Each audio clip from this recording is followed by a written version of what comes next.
Bonjour et bienvenue pour le petit moment lecture du marché de Noël de l'Appel. Et on commence avec une histoire très amusante, celle du petit Père Noël rouge. C'est parti.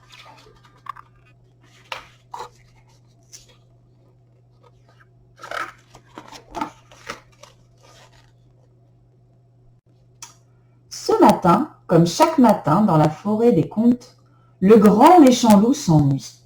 Il escalade la cheminée d'une maison de briques. Mais la maison est vide.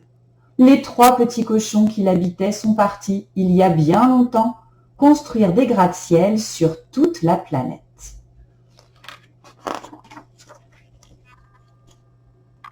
Et de là-haut, le grand méchant loup ne voit plus jamais rien venir. Personne ne s'aventure jusqu'à lui.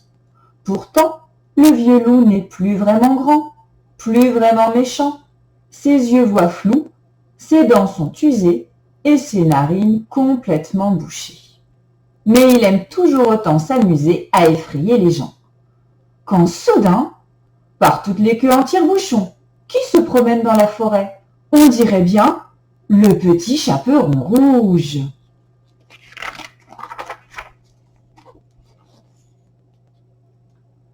Tout excité, le loup galope clopin-clopant jusqu'à la clairière.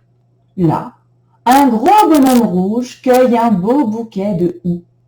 Le loup l'emprisonne dans ses bras en s'écriant « Salut chaperon rouge, tu as grandi et grossi, et ta barbe pique comme un hérisson, mais tu es toujours à croquer. Justement, c'est l'heure du petit déjeuner. » Le Père Noël est effrayé. Qui est ce vieux loup qui se jette sur lui? Pourquoi le tient-il prisonnier dans ses longs bras poilus? Le Père Noël ne faisait pourtant que ramasser une brassée de houx, la friandise préférée des reines de Noël.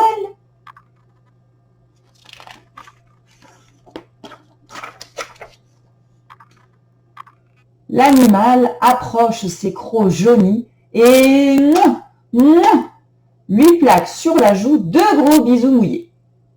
Le Père Noël comprend tout. Quelle terrible méprise! Le loup l'a confondu avec le petit chaperon rouge. Le Père Noël essuie sa barbe humide et s'exclame « Vieux loup, regarde-moi! Je ne suis pas le chaperon rouge, mais le Père Noël !»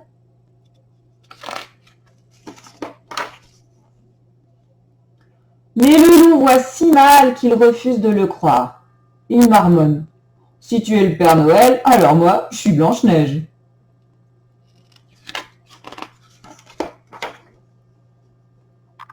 Le Père Noël tente de convaincre le loup. Il lui montre sa carte d'identité, son permis de voler, ses pilules contre le vertige et la photo des lutins. En vain, le loup ne se laisse pas persuader.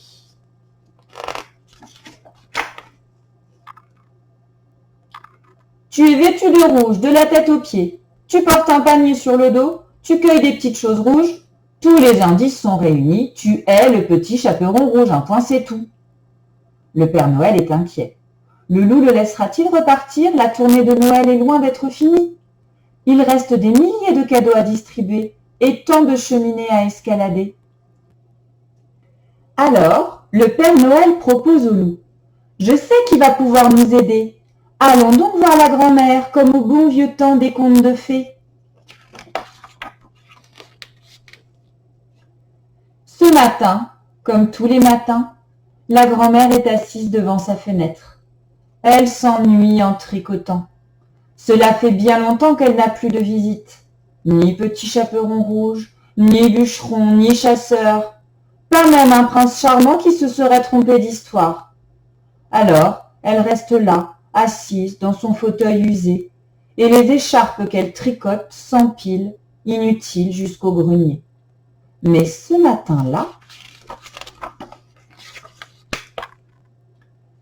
toc toc toc, quelqu'un frappe à la fenêtre de l'entrée. La grand-mère voit si mal qu'elle peine à distinguer ses 2 visiteurs. L'un tout noir et poilu, l'autre tout de rouge vêtu. Et si c'était le petit chaperon rouge? Elle crie aussitôt « Tirez la chevillette et la bobinette, cher rat !» Le gros bonhomme rouge s'approche pour la saluer. Elle touche son visage du bout de ses doigts ridés. « Comme tu as une grande barbe !» C'est qu'elle pousse depuis tellement d'années. « Et ce manteau, comme il est doux et léger, c'est pour avoir bien chaud quand je fais ma tournée. Et comme ton panier est énorme, c'est ma hotte pour transporter les cadeaux que je distribue dans le monde entier. » La grand-mère se gratte la tête. « Mais alors, tu n'es pas le petit chaperon rouge, tu es le Père Noël, le seul, le vrai. » Le loup comprend alors qu'il s'est trompé. Il est tellement embarrassé que son museau devient plus rouge que le nez d'un clown. Il file se cacher dans la cuisine en prétextant « Je vais faire chauffer l'eau du thé. » Le thé est servi. Le Père Noël déguste le délicieux breuvage en écoutant le loup et la grand-mère raconter leur vie pleine d'ennuis. « Ah, les choses ont bien changé, regrette le loup. La forêt des contes était beaucoup plus animée il y a quelques années. » C'est vrai, ajoute la grand-mère. Bien sûr, il fallait éviter de chanter trop fort « Promenons-nous dans les bois », sinon cric-crac, on finissait sous les crocs du loup. Mais au moins, on s'amusait. Et maintenant, poursuit le loup, je n'y vois même plus assez pour reconnaître le chaperon rouge. Et mes yeux sont si fatigués, blague la grand-mère, que je pourrais laisser un loup me dévorer. La grand-mère et le loup rient de cette bonne plaisanterie. Tous les deux savent que le loup est devenu végétarien. Les grand-mères et les chaperons rouges lui donnaient la nausée.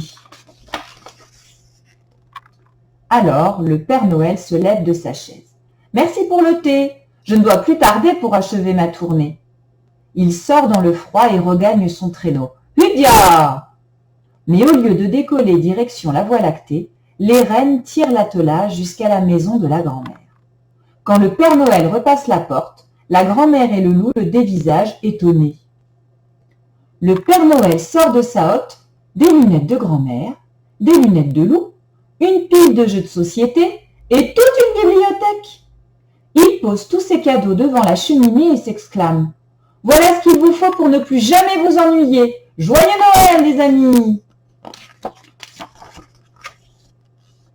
L'heure du départ a sonné. Le loup et la grand-mère entendent les clochettes tintinabuler. Ils agitent leurs mouchoirs en criant « Merci, merci et bon voyage !» Le traîneau vole déjà dans le ciel. Les rennes galopent fièrement, leur nouvelle écharpe de grand-mère chaudement nouée autour de leur cou.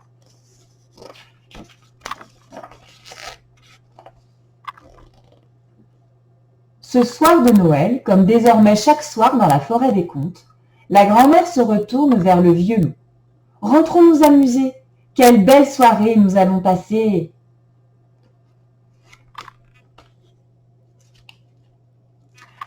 Voilà, j'espère que cette histoire vous a plu et qu'elle vous a donné envie de lire plein d'autres histoires de Noël à la maison. Joyeux Noël!